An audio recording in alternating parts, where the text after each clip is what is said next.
Afternoon, everyone. This is Gilgamesh, and we're going to have a fascinating exploration into a significant archaeological find in biblical studies. We're going to tell the tale of the remarkable story of the Mesha Stele, a stone artifact that has dramatically shaped our understanding of early Israelite religion. Our story begins not in ancient times, but in the year 1868, a time when European powers were scrambling to collect archaeological treasures from across the Ottoman Empire. Picture this dramatic scene.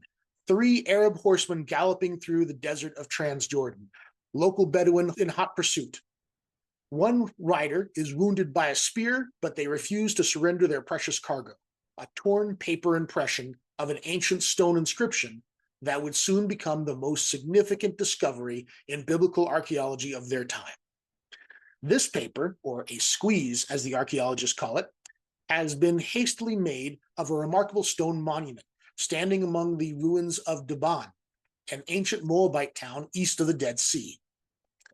F.A. Klein was an Anglican minister from Strasbourg, Alsace, a strip of land that would actually change hands from France to German control during this saga due to the Franco-German War of 1870 to 1871. Klein had come to the Holy Land as a medical missionary in the mid-1800s. Although he lived in Jerusalem, he traveled widely on both sides of the Jordan, seeking to relieve the pain of the suffering people and also to win converts. As a result of his work in Palestine, he spoke Arabic fluently and had many friends among the Arabs. He was the only Westerner who could travel without danger to certain areas east of the Jordan, where the Bedouin were a law unto themselves. The Turkish government, although officially in control of the countryside, could not guarantee the safety of its travelers. Since the Crusades, fewer than a half dozen Europeans had traveled into the barren desert areas of Transjordan. In the summer of 1868, Klein traveled on horseback to treat the sick in the area of ancient Moab east of the Dead Sea. On August 19th, Klein stopped at an encampment of Bedouin at the Bani Hamida tribe at Dibon, a location mentioned in the Bible about 3 miles north of the Arnon River. He was accompanied by Zatan, the son of his friend Findi al-Fayez, the sheikh of the Bani Tsakir, the most powerful tribe in Transjordan at the time, so he was guaranteed a courteous reception. While there, he learned from the Bedouin of Dibon of an inscribed stone lying in the nearby ruins of this ancient city. Klein asked to be taken to the stone, and his Bedouin friends gladly obliged. He did not have the training to know at the time, but he was looking at the longest monumental stone inscription from ancient times that had ever come to light anywhere in the Levant. It would become known as the Moabite Stone or the Mesha Stele. The Moabite Stone is black basalt. It is upright with a flat base and a rounded top. It is 3 feet high and about 2 feet wide. The inscription was 34 lines long, incised on its front with a raised frame surrounding it on both the sides and the top. When Klein first saw the Moabite stone, it was lying on its back with the inscription faced up. So Klein lifted the stone to examine its back, but there was no engravings there. Since he was unable to read the inscription, he made a sketch and copied a few of the characters in his notebook. He then negotiated with a Bedouin for the purchase of the stone and obtained their oral agreement to sell it for 100 Napoleons, which is about $400 at the time. Klein was the first European ever to see this ancient monument. He was also the last European to see it before it was shattered. On his return to Jerusalem at the end of August, Klein informed the consul of the Prussian government, J. Heinrich Petermann, of his discovery and of the Bedouins' willingness to sell it. Now remember, at this time, Klein is still a French citizen, and it would be about 2 more years before his homeland would switch hands to Prussian control. Petermann immediately sent a letter to the Berlin Museum asking for authorization to purchase the stone. He got a positive reply by telegram on September 15th. Petermann first attempted to have Klein acquire the stone for him. Klein sent a letter asking for help from his friend Findi al-Fayez, who, being the sheikh of the Bani Tsakir, was highly respected throughout Transjordan. But several weeks later, the sheikh replied that he could do nothing in the matter. Unfortunately, this also alerted the Bedouin to the value of the stone, and they raised the price to 1,000 Napoleons, or about $4,000. This was an unheard of price. Petermann then called upon Saba Kawar, an Arab teacher in Jerusalem, and asked him to go to Dibon to negotiate with the Bedouin directly. It took a few months, but they agreed to 120 Napoleons, about $480, with a written agreement to sell it. But there was another complication. When Kawar came to transport the stone to Jerusalem, the Sheikh of the Atwan, which were a neighboring tribe, refused to let it be shipped through his territory. It was now November 1869, and Kawar returned empty-handed to Jerusalem.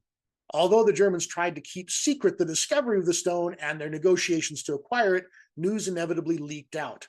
Captain Charles Warren of the London-based Palestine Exploration Fund learned about it, but ultimately he decided not to interfere with the German negotiations and did not get involved. But a hotshot young Frenchman, Charles Clermont-Ganneau, 21 years old and a budding scholar, had arrived in Jerusalem just a year before Klein's discovery. He was then serving as an interpreter at the French consulate in Jerusalem.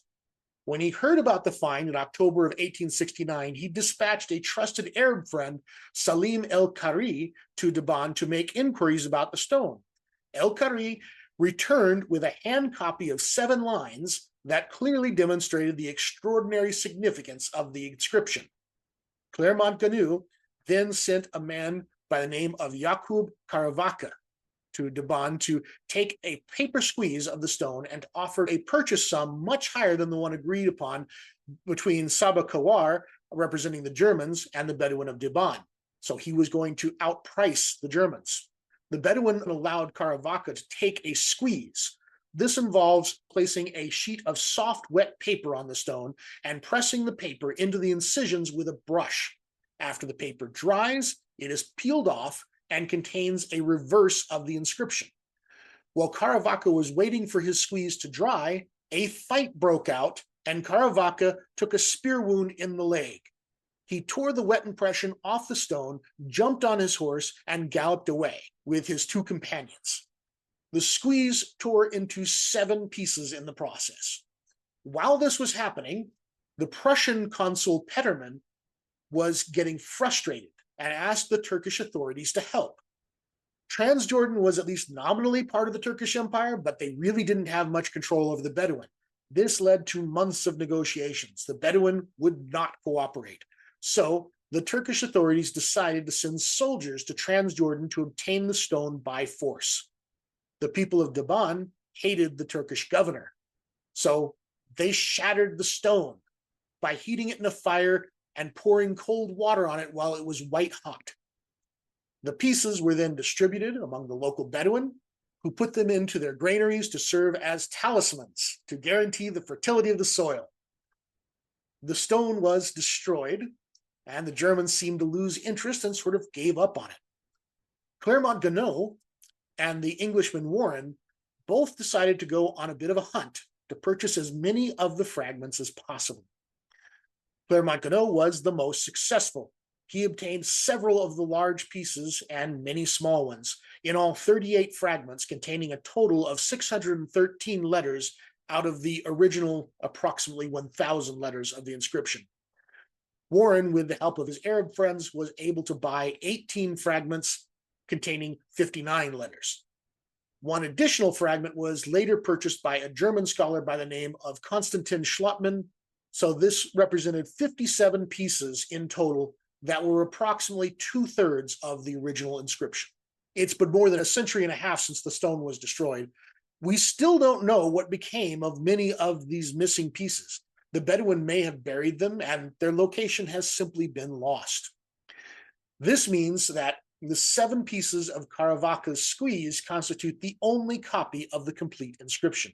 Clermont-Ganneau's 38 fragments went in 1873 to the Louvre in France. Warren's 18 small fragments and Schlotkin's single piece were also donated to the French and arrived at the same place.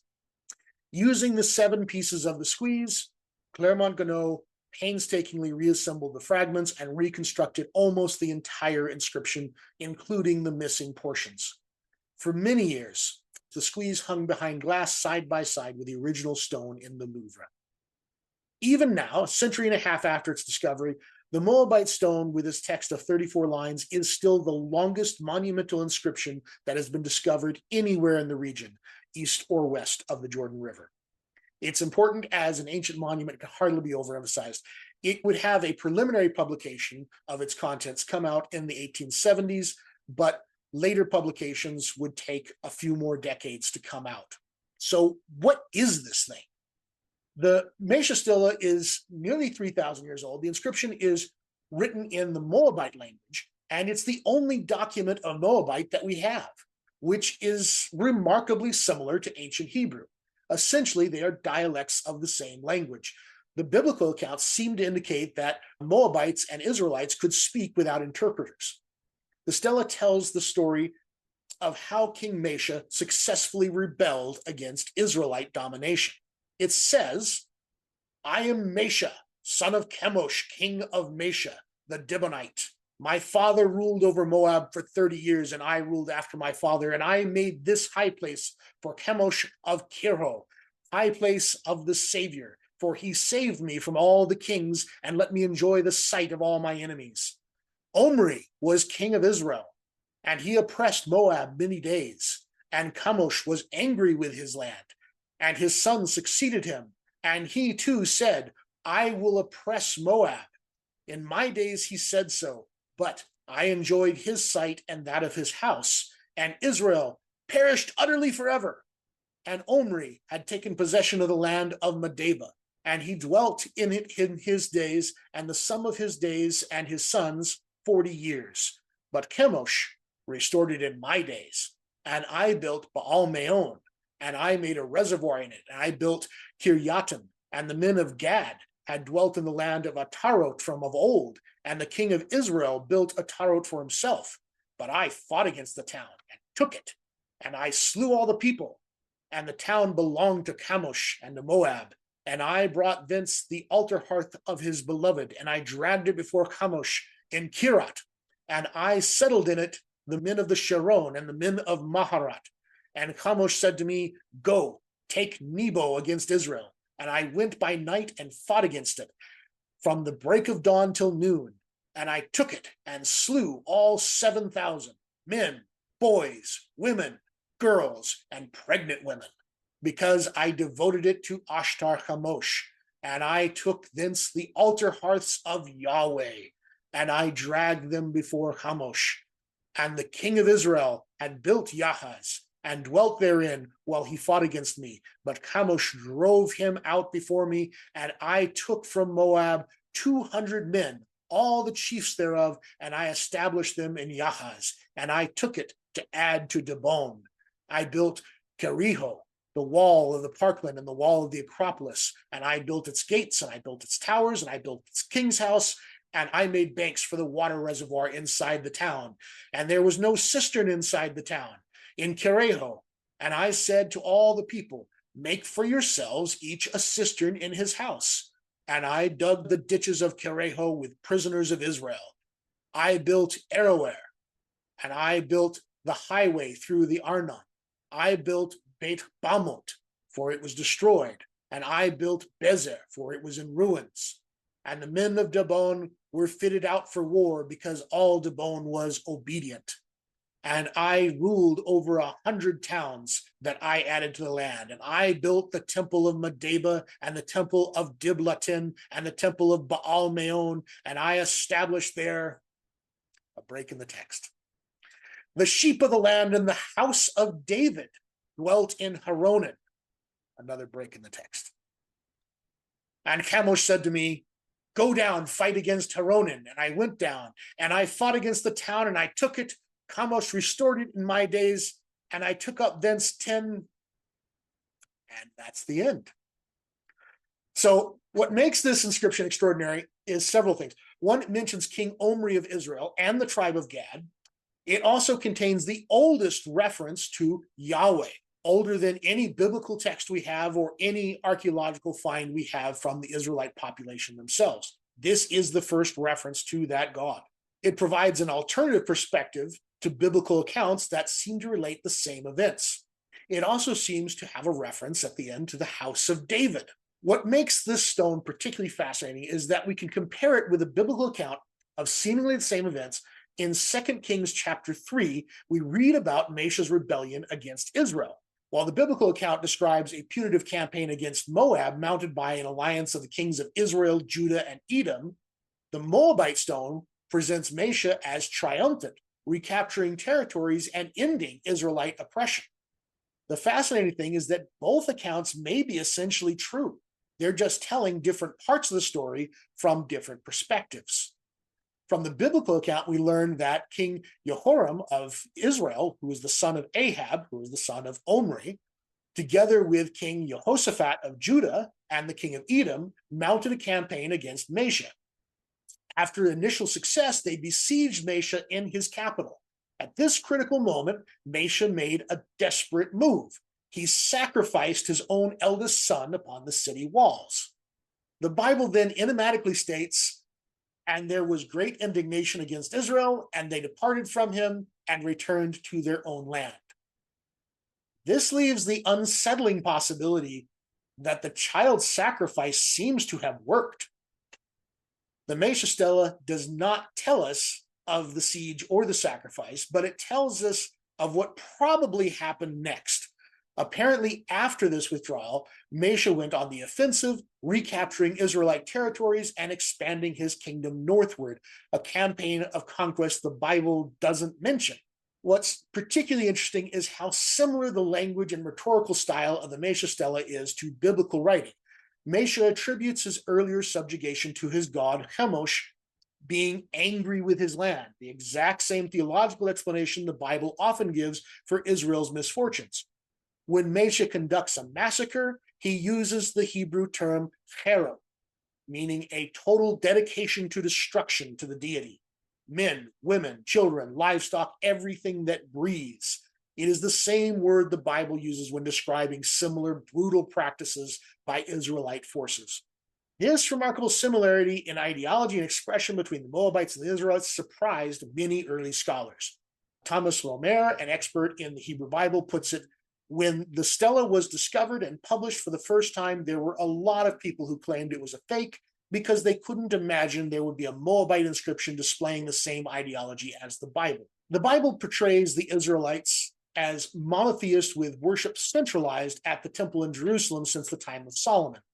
But the Mesha Stele, along with other archaeological evidence, suggests a more complex reality. It suggests that in the 9th century BCE, Yahweh was worshipped at multiple sanctuaries across the region, not just in Jerusalem. There are questions if Yahweh was likely seen as a national deity of Israel, similar to how Chemosh was the national deity of Moab. But we have to temper this with the reality that the Moab monument would only reveal that the Moabites saw Yahweh in this way and does not necessarily reflect how the Israelites viewed their own God. It does show us, though, that the early Israelite religion shared many characteristics with its neighboring cultures and leaves us with questions about how similar were their beliefs and how did they view themselves as differentiating from the surrounding religious systems. The stela mentions a temple or sanctuary of Yahweh in Nebo, from which Mesha took vessels of Yahweh. This tells us Yahweh was being worshipped east of the Jordan River, far from Jerusalem, contradicting the biblical ideal of centralized worship. This aligns with a host of other archaeological discoveries. At Kuntelet Ajrud in the Sinai Desert, archaeologists have found inscriptions from the 8th century BCE of what appears to be a cultic site of Yahweh. They have found temples in Megiddo, Arad, Lachish, and Beersheba. There have been discoveries at Tel Motza as well, just about 4 miles away from Jerusalem. The Bible itself describes at least 11 buildings that can be identified as shrines dedicated to the worship of Yahweh, including holy places at Shiloh, Dan, Bethel, Gilgal, Mizpah, Hebron, Bethlehem, Nob, Ephraim, Ophrah, and Gibeah. We have also found a temple built by Jewish refugees in Elephantine, Egypt. So the idea that there was only one temple doesn't seem to hold up. It appears that there were, in fact, multiple temples to Yahweh in this period. The finding of the name House of David has been intensely debated in the recent decades. It was only in 1994 that the epigrapher André Lemarais first proposed that he could read House of David, Beit Dawid, in line 31 of the inscription. This reading was controversial, but in 2022, new imaging techniques were used on the squeeze to provide stronger evidence supporting this interpretation. This would be one of only two non-biblical mentions of King David from a close to contemporary time period. The other is the Tel Dan stela discovered in 1993. Recent technological advances have allowed us to see this ancient text with new clarity. In 2015, researchers from the West Semitic Research Project of the University of Southern California employed a technique called reflectance transformation imaging, RTI, to create new digital images of both the stone and the squeeze.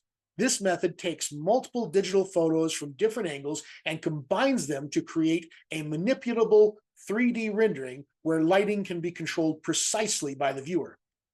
In 2018, the Louvre Museum produced new high-resolution backlit photos of the squeeze projecting light through the 150-year-old paper to reveal details previously invisible. These new imaging techniques have allowed epigraphers like André Lemaire to strengthen their case that line 31 of the inscription indeed does read Bet David, House of David, while some scholars remain skeptical. If confirmed, this reference would provide important evidence that the southern kingdom of Judah was known internationally as the House of David in the 9th century BCE, reinforcing the historical foundation of the Davidic dynasty.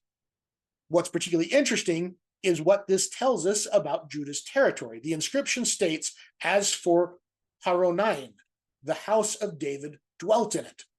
This suggests that Judah's influence extended east of the Dead Sea into Moabite territory, something not clearly stated in the biblical texts. Of course, higher resolution images sometimes lead to just more arguments. The researchers at the University of Tel Aviv, particularly Israel Finkelstein, disagree on the reading of the letters, though their new theory linking it to a much older King Balak seems a bit far-fetched and maybe anachronistic and has not gained much traction. The letters in dispute are rather simple, and anyone can look at the evidence for themselves in the new high-resolution images. The three marks going right to left should be an X shape, a dot, and a triangle. Is it? Maybe. Probably. There's some disagreement still, but the majority say yes, tentatively. So what does all this tell us about early Judaism and the worship of Yahweh? Well, it confirms that by the 9th century BCE, Yahweh was firmly established as the national deity of Israel. His name was known to the surrounding cultures. The stela's author, King Mesha, recognizes Yahweh as Israel's God, just as Chemosh is Moab's God. It suggests that early Israelite religion was similar to neighboring cultures. The rhetorical style, the theological explanations, and even religious practices show remarkable parallels. It also helps us understand the extent of Israel's political power in the region. The Bible often portrays the influence of the Israelite kingdoms in grand terms, while archaeology shows them as much more of a small underdog kingdom surrounded by more powerful kingdoms. The inscription on this stone, crafted by an enemy of ancient Israel, has paradoxically become one of our most valuable windows into early Israelite religion. It reminds us that sometimes our understanding of ourselves is enhanced by seeing how others perceive us. Anyway, that's all I've got for you today. If you enjoyed this, please like and subscribe, leave a comment with your thoughts, and I'll see you in the next one.